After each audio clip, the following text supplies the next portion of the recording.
Before streetlights existed, if you were wealthy and needed to cross London at night, you'd hire a child with a torch to guide you home. But what if I told you that child was leading you straight into the darkest alley in the city on purpose? It's 1750, London. The sun has just set and the city transforms into something unrecognizable. No electric lights. No street lamps. Just suffocating, impenetrable darkness. The kind of darkness where you can't see your own hand in front of your face. If you're a nobleman, a merchant, a lady returning from the theater, you have two choices. Stay home after sunset or hire a guide. And that guide, a street child, barefoot, filthy, holding a flickering torch made of pitch and tar. They called them link boys. But here's what history doesn't tell you loudly enough. Some of those children weren't just guides. They were bait, decoys, accomplices to the most brutal gangs in London's underbelly. Tonight, we're walking into the fog with them. We're uncovering a trade built on desperation, deception, and blood. A world where innocence was a mask, and trust was a death sentence. Welcome to the Vespertine era, where the night reveals what daylight hides. Let's go back, 1700s London, population exploding. Over 500,000 people crammed into a medieval city that was never designed for this many souls. And when the sun went down, London became a labyrinth of death. There were no streetlights. The only public lighting came from a law passed in 1662 that required homeowners to hang lanterns outside their doors from 6 p.m. to midnight. But only between September and March, only during the darkest months, and only if you could afford the candles. Most couldn't, so picture this. You're walking home after a dinner party. The fog rolls in thick from the Thames. You can't see 5 feet ahead. The streets aren't paved, just mud, garbage, human waste, dead animals. The smell is suffocating, and in that darkness, pickpockets, cutthroats, gangs, the Mohawks, rich young men who roamed the streets for sport, slashing faces with swords. The Hocubites who stabbed random pedestrians for fun. And then the professionals. Thieves who worked the alleys like clockwork, waiting for someone foolish enough to wander alone. This is where the link boys come in. But who are these children? And why did people trust them? Link boys were usually between 8 and 14 years old, orphans, runaways, children, abandoned by families too poor to feed them. They lived in the gutters, slept in doorways, survived on scraps. Their job? Simple. Carry a torch called a link and light the way for paying customers. A link was a bundle of tow ropes soaked in pitch or tar, stuck on the end of a pole. It burned bright, smoky, toxic.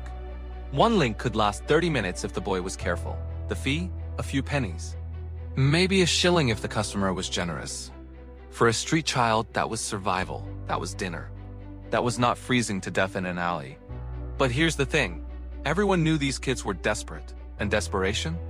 It makes people dangerous. Link boys didn't work alone. Many were part of organized networks, child gangs tied to adult criminals. Thieves, fences, brothel owners. The kids were taught young, you guide the rich man down the right street, ... Or the wrong one. And the wrong one? That's where your partners are waiting. So how did the trap actually work? Let's say you're a merchant. You've just left a tavern near Covent Garden. It's 9 p.m. Pitch black. You call over a link boy. He's small, polite, maybe 10 years old. He smiles, offers to guide you home for threepence. You agree. He lights the torch, you follow. The light bounces off the wet cobblestones. Everything feels fine, safe, even. The boy chatters as he walks. Asks where you're from. Compliments your coat. Then slowly the streets start to narrow. You don't notice at first, but the buildings press closer. The torchlight doesn't reach the walls anymore. The boy turns down an alley you don't recognize. You ask, is this the right way? He says, yes, sir, shortcut, sir. And then, the light goes out. That's when they come for you. In those seconds of blindness, you're surrounded. 3, 4, sometimes 5 men step out from doorways, alcoves, hiding spots the boy knew about. They don't speak. They don't need to. One grabs you from behind. Another punches you in the stomach so you can't scream. A blade presses against your throat, not to kill you, not yet, just to keep you still. They take everything. Your coat, your shoes, your rings, your coin purse. If you resist, they'll crack your skull open with a club and leave you bleeding in the mud. The boy? He's already gone. torch discarded. Running through streets he's known his entire life. He'll meet his handler a few blocks away, hand over the coins, get his cut maybe 10%. Maybe less. And you? If you're lucky, you wake up hours later with a concussion and empty pockets. If you're unlucky, they find your body at dawn. Now, here's where it gets darker. Because some link boys didn't lead you to thieves. They led you to killers. Between 1720 and 1780, dozens of unsolved murders in London followed the same pattern. Wealthy victim. Lured into an alley. Robbed. Throat slit. No witnesses. No one suspected the children. Why would they? They were just street urchins. Victims themselves, really? Who would believe a 12-year-old could be part of a murder conspiracy? But the truth is this. Child labor, poverty, and violence created the perfect criminal pipeline. Boys as young as 7 were groomed into gangs. Taught to pickpocket at 8. Taught to guide marks into ambushes at 10.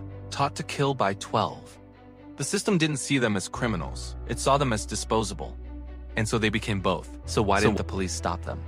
Because London didn't have a real police force yet. The only law enforcement were the night watchmen, underpaid, undertrained old men with sticks and lanterns. They patrolled in pairs, maybe. They avoided dangerous areas. They were more likely to be robbed themselves than to stop a robbery. The Bow Street Runners, London's first detective force, weren't established until 1749. And even then, they were too few too late, so the gangs thrived. The Link Boys thrived. And the murders continued until the city itself began to change. By the early 1800s, London started installing oil lamps on major streets. By 1820, gas lighting was spreading across the city. Slowly, the darkness was being pushed back, and with the light, the Link Boys disappeared, not because they wanted to, because they were no longer needed. Some transitioned to other jobs, bootblacks, errand runners, chimney sweeps. Others fell deeper into crime. Many just vanished. No records, no graves, just ghosts of the night.